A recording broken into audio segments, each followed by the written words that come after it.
Today we're going to be working on our similar figures notes. So let's start by reading the problem. A community college is designing a triangular shaped garden. The garden will be surrounded by a pathway in the shape of a triangle. The diagram below shows the design of the garden. So the garden is our smaller triangle here, DEF, and the pathway would be the larger triangle, ABC. So part A first tells us to highlight the corresponding sides. So when we have similar figures, the corresponding sides are the sides that would line up on each triangle. So you're going to need 3 different colored highlighters. You're going to highlight all 3 pairs of corresponding sides. Okay. This is going to help us set up our proportions to find the lengths of the missing sides. So it starts off by saying, if these 2 triangles are similar, how can you tell if a triangle is similar? They're going to have corresponding sides and the angles are going to match on the inside. So we have corresponding and proportional sides and they both have right angles. So these 2 triangles are similar, and so using that we're going to use the side lengths to help us find the missing side of EF. So to start, we're going to set up a proportion. So a proportion, so we take one fraction and set it equal to another. So I'm going to take this side length here, DE, and make that the top. That length is going to be the top of my fraction. Below it, you're going to write the number of the corresponding side. So DE is pink. Go to your other triangle and find that pink side. That is the side that corresponds. So that's going to go below our fraction. Now we're looking for EF. So since I used the smaller triangle on the top for this fraction, I have to use the side length of the smaller triangle on the top for this fraction.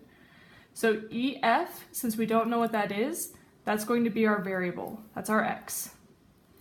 And then below, you're going to use the larger triangle, find the corresponding side. So in this case, it would be the other blue side.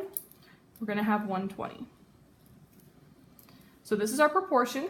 Now we need to figure out what ratio between this fraction and this one would make them equal. So I'm going to start off by simplifying 26 over 130. So I'm going to divide both the numerator and the denominator by 13.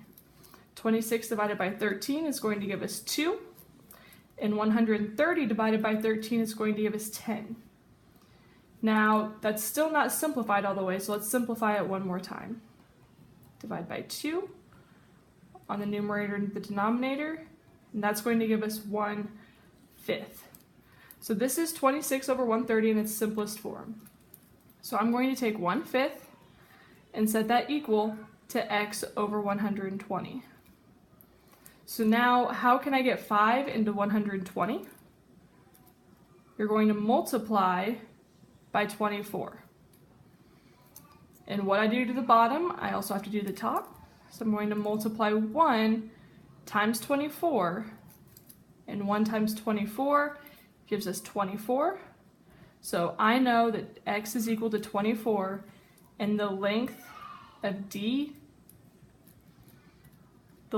EF is equal to 24 feet.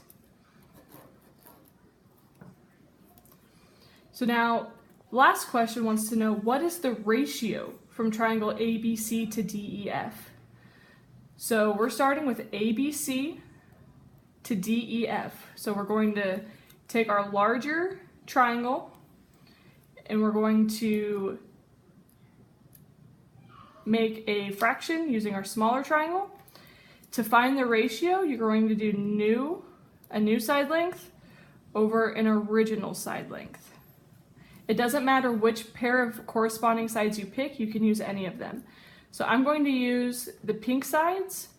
My new one was 26, and my original one was 130.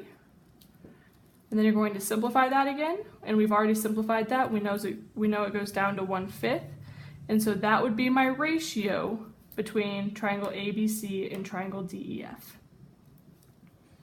Okay. When you're done filling that out, you're going to put it in your ISN. Today's the 5th. Similar figures video goes on page 18. We go over to 18. Make sure you title the top of the page and number it, and then tape that in.